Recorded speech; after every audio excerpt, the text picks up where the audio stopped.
नमस्कार दोस्तों, आज हम बात करने वाले एक ऐसी कहानी की जिस कहानी से हमें लीडरशिप और त्याग के बारे में बहुत अच्छे अच्छे सबक सीखने को मिल सकते हैं। ये कहानी है राजा शिबी की। ये कहानी एक ऐसी राजा की कहानी है जो बहुत शक्तिशाली और दयालु होने के बावजूद कई बार ऐसे सिचुएशन में आ गया था कि उसको ऐसे डिसीजन लेने पड़े जिससे सब लोग चौंक गए।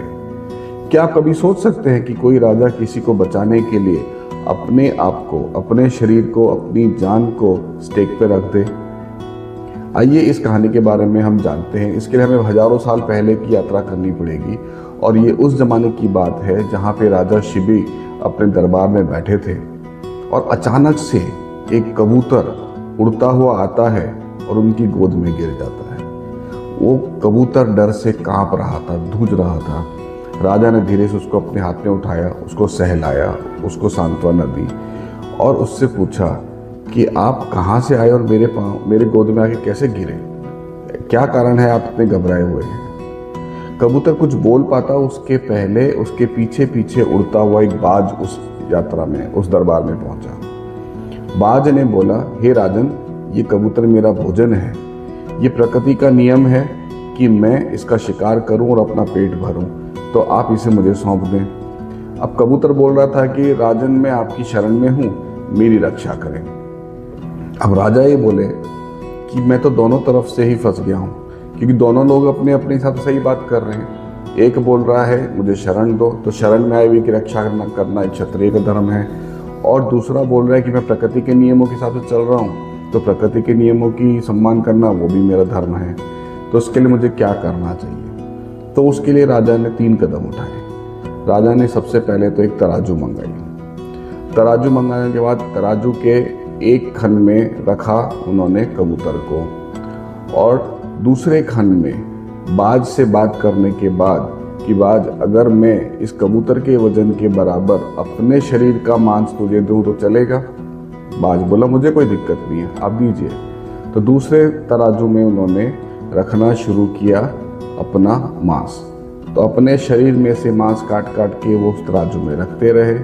लेकिन आश्चर्य की बात ये रही कि तराजू बिल्कुल भी नहीं हिल रहा था, बिल्कुल भी नहीं, 1 ग्राम भी नहीं हिला। उसको देख के राजा शिबी बहुत आश्चर्यचकित थे कि ऐसा कैसे हो सकता है, मेरे शरीर का इतना बड़ा मांस मैं रख चुका हूँ, फिर भी ये कबूतर का जो पलड़ा है अभी भी नीचे दबा हुआ है। उन्हें समझ में आ गया कि ये कोई साधारण सी बात नहीं है, यहाँ कुछ तो गंभीर चल रहा है। तो उन्होंने आव देखा न ताव खुद जाके तराजू के उस पलड़े में बैठ गए ताकि वो कबूतर के वजन की बराबरी कर सके। जैसे ही वो तराजू में बैठे, तराजू ऊपर हुआ और अचानक से वो क्या देखते हैं कि कबूतर और बाज दोनों ने अपने शरीर और अपने मूल रूप में वापस आ गए। जो कबूतर था वो धर्मराज खुद थे, यमराज थे, और जो बाज था वो देवराज इंद्र खुद थे। वो दोनों शिबी के सामने प्रकट हुए और उन्होंने बोला, हम तुम्हारी परीक्षा कर रहे थे और तुम इस परीक्षा में पूर्णतः सफल हुए। अब इसमें सफलता तो महाराज शिबी को मिल गई, लेकिन इस कहानी का आज के जमाने में रेलेवेंस क्या है? कई बार हमारे सामने सिचुएशंस ऐसी आती हैं जहाँ पे हम ये बोलते हैं कि ये प्रॉब्लम मेरी नहीं है, तो मैं इसके अंदर क्यों पढ़ूं? जो मेरा काम नहीं है, जो मेरा पचड़ा नहीं है, उसमें मुझे जानने की जरूरत क्या है? मुझे किसी की मदद करने की ज़रूरत क्या है? मैं अपने ही काम के बोझों से इतना दबा हूँ कि मुझे किसी और के पचड़े में पड़ने की कोई ज़रूरत नहीं है। तो इसलिए मैं अपने आप को इससे अलग रखता हूँ। यहाँ पे निर्णय वही लेना है कि क्या हम सही के साथ हैं या अपने स्वार्थ के साथ हैं। अगर आप सही के साथ हैं तो आप हमेशा सही निर्णय लेंगे और उसमें जहाँ पे भी आपको कंट्रीब्यूशन करना पड़े आप कंट्रीब्यूट करेंगे। चाहे वो समस्या आपकी ना हो, लेकिन समाधान आपका हो सकता है।